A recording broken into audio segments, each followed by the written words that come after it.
Hello everyone. तो आज हम लोग डिस्कशन करने वाले हैं Kings farmer and town. History चल रही है हमारी ह्यूमैनिटी में, ठीक है। यूनिवर्सिटी ऑफ मेहंदी पे आप जाके सब्सक्राइब करें, सारे ह्यूमैनिटी के कंटेंट उस पर अपलोड हो रहे हैं, ठीक है। किंग फार्मर एंड टाउन्स के बारे में बात करना है। शुरुआत के लेक्चर में हमने हड़प्पन सिविलाइजेशंस के बारे में बात करी थी, आप जाके प्ले लिस्ट उठा के देख सकते हैं। 3 से 4 टॉपिक में हमने कंप्लीट करा है वो topic. There is a several development different part of the subcontinent, ठीक है। जो लाइफ स्पैन है 1500 following end of Harappan civilisation, ठीक है। अब ऋग्वेद स्टार्ट हो गया, living along the Indus and its tributaries. Agriculture settlement जो होते हैं शुरू हो गए हैं। जितने भी सब कॉन्टिनेंट्स होते हैं, पास पड़ोस के जो इलाके होते हैं, नॉर्थ इंडिया है, डेक्कन प्लेट्यू है, कर्नाटका है, यहाँ पर सेटलमेंट होने लगा। अब सेटलमेंट का मतलब यानी कि एग्रीकल्चर इसका स्टार्ट होना, ठीक है। अब यहाँ पर भी देखा जाएगा कि मेगालिथ का मतलब क्या होता था। मेगालिथ का मतलब वही चीज़ है जो डिस्पोजल करते हैं डेड बॉडीज़ को, इंक्लूडिंग एलाबोरेट स्टोन स्ट्रक्चर को कहते हैं, ठीक है। तो ये भी आपने लास्ट लेक्चर में पढ़ रखा था बेटा। अब यहाँ पर हम लोगों को डिस्कस करना है किंग्स के बारे में, कैसे किंग होते थे, किस तरह से किंगडम उनका होता था, किस तरह से उनका एडमिनिस्ट्रेशन होता था। यही सब हम लोगों को डिस्क्रिप्शन करना है, ठीक है। तो ये कहाँ से मिला, इंस्क्रिप्शन से, टेक्स्ट से, क्वाइन से और विजुअल से कहाँ से मिला, ये हम लोगों को इस टॉपिक में पढ़ने वाले हैं। प्रिंसेप एंड प्रियादर्शी, ठीक है। Most moments development Indian epigraphy 1830 की बात हो रही है, जहाँ पर जेम्स प्रिंसेप थे। ये कौन थे? मिंट ऑफिसर थे ईस्ट इंडिया कंपनी के। डिसाइफर ब्राह्मी एंड खरोष्टी, ठीक है। ब्राह्मी और खरोष्टी को इन्होंने डिसाइफर कराया है। यूज टू अर्लियस्ट इंक्रिप्शन, ठीक है, कॉइन्स में जो लिखी हुई थी। He found the most method of the king refer. King को क्या कहा जाता था? पियादशी कहा जाता था, यानी कि लोग उसे बहुत अच्छा मानते थे, बिलव्ड मानते थे। There is a few inscription which also refer to king Ashoka, ठीक है। पियादशी जनरली अशोका को बोला जाता था, ठीक है, जो बुद्धिस्ट टेक्स्ट में बताया गया है बेटा। अब इसमें इन्होंने ये बताया है बेटा, देखिए लास्ट सेगमेंट में हमने पढ़ा था कि जो है जो ये लोग थे इंस्क्रिप्शन ढूंढने वाले, वो लोग देखते थे कि किस तरह से हिंदुस्तान पे राज करा जाता है, किस तरह से करा जाता है, ठीक है, किस तरह से डोमिनेशन करा जाएगा। तो ये सब चीज़ें उन्होंने लास्ट टाइम पे दी भी थी। लास्ट लेक्चर में आप ये जान सकते हैं। He gave the new direction investigation into earlier Indian history as a European and Indian scholar and text variety of language reconstruct dynasties rule to had the rule subcontinent, ठीक है। यानी कि सबसे पहले हमें क्या करना पड़ेगा, उनके पॉलिटिकल हिस्ट्री के बारे में जानना होगा ताकि हम उनके ऊपर अच्छे से रूल कर सकें। तो ये आपको याद रखना है कि मेन मकसद क्या था इनका। Subsequently scholar began to shift their focus contest of political history, investigating whether there connection between political changes and economic and social development क्या हुए, ये हम लोगों को इस टॉपिक में पढ़ना है, ठीक है। अर्लीस्ट साइट क्या थी? सबसे पहले महाजनपद। महाजनपद में क्या होता है, लोग यहाँ पर जनपद में आए, यानी कि शहर में आए। ये कब हुआ? जब एग्रीकल्चर सेटलमेंट होने लगा, ठीक है, लोग बाहर आए, ठीक है। हंटिंग गैदरिंग कम हुई और यहाँ पर ग्रेनरी को स्टार्ट करने लगे, ठीक है। 6th सेंचुरी में regarded the major turning point of Indian history, era associated with the early stage cities growing use of iron. अब आयरन का यूज़ होने लगा, वहाँ पर कॉइनेज का इस्तेमाल होने लगा, ठीक है। एक डाइवर्स सिस्टम जो है स्टार्ट हो गया, जैसे बुद्धिज़्म है, जैनिज़्म है। अर्ली बुद्धिस्ट जैन टेक्स्ट को उन्होंने चैप्टर नंबर 4 में बताया गया है, ठीक है। 16 महाजनपदास थे, वो आपको पता ही होगा, जिसमें वज्जी है, मगध है, कोसल है, कुरु है, पंचाल है, गंधार है, अवंती अकर फ्रिक्वेंटली, ठीक है। इसमें जो मोस्ट फेमस थे तो ये थे, बट मगध का बहुत ज़्यादा पावरफुल था, मगध बहुत इंपॉर्टेंट था। मोस्ट महाजनपदास रूल की बाई किंग, जो बहुत से जो महाजनपदास थे उनको कौन रूल करता था? किंग रूल करता था। किंग के साथ साथ some known as ganas and sanghas were oligarchy. The power was share the number of mens and collective called rajas. Both Mahavir and Buddha belong to such ganas, ठीक है। गना का मतलब यानी कि लोग, ठीक है, यानी कि ग्रुप ऑफ पीपल जो लीड करता है राजा। In some instances as case of Vajji Sangha, राजा probably control resources the land collectively, ठीक है। राजा क्या करता था? प्रोबेबली कंट्रोल रिसोर्सेज, जैसे लैंड वैंड को कंट्रोल करता था, ठीक है। शुरुआत में राजा का भी एक रोल नहीं होता था, बाद में राजा भी आपने एंशियंट हिस्ट्री में पढ़ रखा होता कि भाई राजा जो थे वो भी खेती वेती करते थे, ठीक है। बाद में अपना पावर को उन्होंने संभाला। ठीक है। ईच महाजनपदास उनकी अपनी कैपिटल होती थी, उनको फोर्टिफाइड करा जाता था, सिटी बनाया जाता था, आर्मी रखी जाती थी, जो रिसोर्सेज होते थे उसको रखा जाता था। ठीक है बेटा। अब ये देखिए, कुरु है, पंचाल है, कोसल है, काशी है, मगध है, कौशंबी है, चेदी है, आवंती है, आवंती हमारे मध्य प्रदेश में होगा। ठीक है। मत्स्य है, मथुरा है ये तुम्हारा। ठीक है। तो ये चीज़, अब मल्ला है, अंगा है, चंपा है, ठीक है, वैशाली है, वज्जी है, ये सब आपके महाजनपदास के बारे में इन्होंने डिस्कशन किया है। Brahmin become composing Sanskrit text known as Dharmasutra. ठीक है। जो संस्कृत टेक्स्ट होते थे उनको हम धर्मसूत्र बोलते हैं। This laid down the rulers, ये रूलर्स के नॉर्म्स को सेट करते थे। ठीक है। जो इसमें लिखा होगा उसको फॉलो करना होगा सभी को। ठीक है। Ideally accepted to Kshatriya, Kshatriya का मतलब है जो फाइटर्स होते थे वो। Ruler were the advice to collect tax, ruler को एडवाइस करा जाता था टैक्स कलेक्ट करना, tribute from the cultivators, trader and architect, artisan, artisan से हमें पैसा वैसा लेना था। ठीक है बेटा। We don't really know that we do know that the raid and neighbouring state recognise the legitimate mean acquiring, यानी कि रेड भी करी जाती थी। रेड का मतलब क्या होता है? अटैक करना। Gradually some states acquiring standing army, कुछ स्टेट जो थे एक्वायरिंग करते थे स्टैंडिंग आर्मी। ठीक है। मेंटेन रेगुलर ब्यूरोक्रेसी उनके पास होती थी, जो राजा होते थे उनके पास अपनी रेगुलर आर्मी होती थी, आर्मी को स्टैंड कराते थे। ठीक है। ओलिगार्ची का मतलब क्या होता? फॉर्म ऑफ गवर्नमेंट होती, power exercise group of man. ठीक है। पावर जो होती है मेंस के पास होती है। ठीक है। अब हम लोग ये बात करेंगे फर्स्ट अमंग्स द 16 महाजनपदास। अब हम लोग महाजनपदास के बारे में बात करेंगे। सबसे इम्पॉर्टेंट जो होता है, मोस्ट पावरफुल, मगध था। ठीक है। मगध बहुत ज़्यादा फ्लोरिश हुआ था। Modern history, development of variety of way, Magadha was the region. Agriculture जो था बहुत ज़्यादा तगड़ा था। आयरन माइंस यहाँ पर थी। आयरन माइन कहाँ थी? झारखंड में थी। Ascetic and provide the resources, tool and weapons.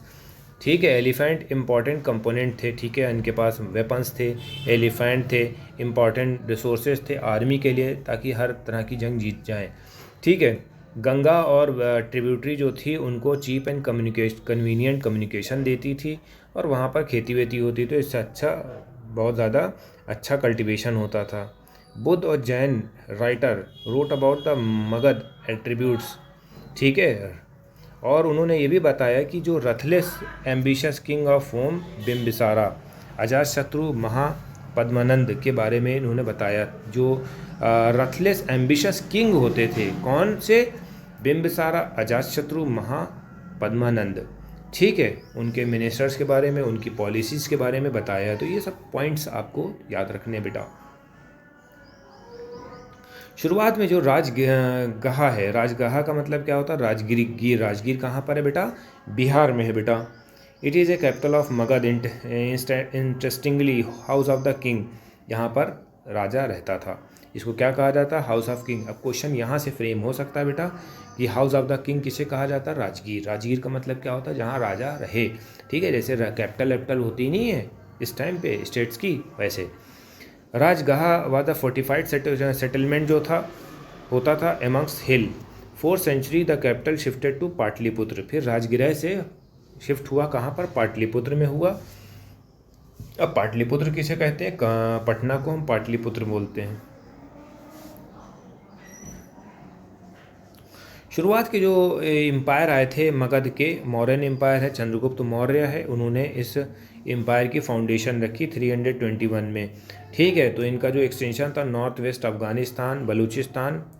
ठीक है। जो उनका ग्रैंड सन था अशोका था।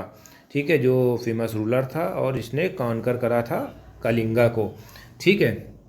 अब हम बात करते हैं मौर्यंस के बारे में, बात करते हैं मौर्यंस के बारे में थोड़ा से बात करेंगे। ठीक है। मौर्यंस को रिकॉन्स्ट्रक्ट करा गया था। History of the Mauryan empire, these included archaeological find में हमने पाया, स्पेशली स्कल्पचर में पाया गया जो वैल्यूएबल्स थे contemporary work, such as account of Megasthenes. Megasthenes की अकाउंट से हमें मिली थी। मेगास्थनीज कौन है? एम्बेसडर हैं चंद्रगुप्त मौर्य के। ठीक है बेटा। इन्होंने अर्थशास्त्र भी लिखा। अर्थशास्त्र किसने लिखा? कौटिल्य ने लिखा। कौटिल्य को क्या बोलते हैं? चाणक्य बोलते हैं बेटा। ठीक है। कौटिल्य के साथ चंद्रगुप्त मौर्य ने महापद्मानंद को हराया था, याद रखिएगा, ये स्टोरी है, बहुत बड़ी है, ठीक है। चाणक्य को इन लोगों ने ह्यूमिलेट करा था महापद्मानंद को, फिर ठीक है, तो इस तरह से हुआ। Beside the modern mention the later Buddhism, Jain on Puranic literature, well Sanskrit literacy work, ठीक है बेटा। Ashok was the first ruler who inscribe the message, natural rocks, polish pillars, ठीक है, जिसमें प्रोक्लेम करा जाता था धम्म को, यानी धर्म को, ठीक है। This included respect toward the elders, elders की रिस्पेक्ट होती थी, जेनरोसिटी होती थी, टुवर्ड द ब्राह्मण्स, यानी कि जो ब्राह्मण्स होते थे उनको रिस्पेक्ट देना होता था, ठीक है। और who renounce the worldly life, जो वर्ल्डली लाइफ को रिनाउंस कर देते थे। Treating slaves and servant kindly, ठीक है, रेस्पेक्ट करते थे हर रिलीजन्स की। तो एडमिनिस्ट्रेशन देखते हैं एम्पायर का। 5 मेजर पॉलिटिकल सेंटर थे एम्पायर के। सबसे पहले क्या था, कैपिटल पाटलिपुत्र था, प्रोविंशियल सेंटर तक्षशिला, उज्जैन, तोसाली, स्वर्णगिरी, ये सब इम्पॉर्टेंट सेक्टर थे जो अशोका इंस्क्रिप्शन में मिले हैं। If we examine contest of inscription we find the virtually send a message engraved present day of north frontier provinces of the Pakistan to Andhra Pradesh, Orissa to Uttarakhand, ये यहाँ पर इनका जो है जो था मैसेजेस थे, ठीक है, यानी कि इनका अस्तित्व था। अब ये देखिए, कंधार है, शहबाजगढ़ी है, मनशीरा है, कलसी है, टोपारा है, बेरुत है, गिरनार है, ठीक है, सन्नाती है, सोपारा है, सोपारा तुम्हारा महाराष्ट्र में है। ये डायग्राम इन्होंने दिया हुआ है। The reason include with in the empire just diverse, imagine the contrast between hilly terrain of Afghanistan and coast of Orissa, यहाँ से यहाँ तक अफगानिस्तान यहाँ है, यहाँ उड़ीसा, ठीक है। तो ये आपको याद रखना है। This centre were carefully chosen bye Takshashila Ujjaini situated long distance trade route, ठीक है, यानी कि तक्षशिला से उज्जैन तक जो है यहाँ पर बिजनेस होता था। While Swarnagiri literally golden mountain, Swarnagiri को हम क्या बोलते हैं, गोल्डन माउंटेन बोलते हैं। ये इम्पॉर्टेंट होता था गोल्ड माइंस के लिए, ये आपको याद रखना है। कम्युनिकेशन आप देख लेते हैं बेटा। कम्युनिकेशन जो होता है इम्पॉर्टेंट होता है जर्नी के लिए, ठीक है। Journey from the centre of the provinces could have the taken week and month, this mean arranging and provision as well as protection to move, ठीक है। कम्युनिकेशन किया जाता था ताकि किसी तरीके से कोई प्रॉब्लम ना होने पाए और हम लोगों को एक जो है प्रोटेक्शन मिले for those who are on the move, जो जाते थे। आर्मी जो थी important mean of ensuring letter, Megasthenes ने मेंशन करा था का कमेटी 6 सब कमेटी है, ठीक है। एक कमेटी बनाई गई, उसकी भी 6 सब कमेटी बनाई गई जो एक दूसरे को देखें, ठीक है। Look after the navy, second manage transport, पहली जो थी नेवी को देखती थी, दूसरी जो होती ट्रांसपोर्ट को देखती थी, थर्ड जो है फुट सोल्जर को देखती थी, फोर्थ जो है हार्सेस को देखती थी, फिफ्थ चैरियट को देखती थी और छठी जो थी कमेटी वो एलिफेंट को देती थी। ये बहुत इंपॉर्टेंट है, ये बहुत इंपॉर्टेंट पॉइंट है। ये सब कमेटी हैं, उनके काम है, ये आपको देखना पड़ेगा। Ashoka also tried to empire together propagate Dhamma, Dhamma के हिसाब से वो चलाना चाहता था, principle of which we have seen, ठीक। तो ये सब पॉइंटर्स हैं, इसमें आपको याद रखना है। According to this ensure well being of the people word. Next, special officers को हम क्या बोलते हैं, धम्म महामात्य बोलते हैं। स्पेशल ऑफिसर्स को हम धम्म महामात्य बोलते हैं, तो ये भी आपको याद रखना है।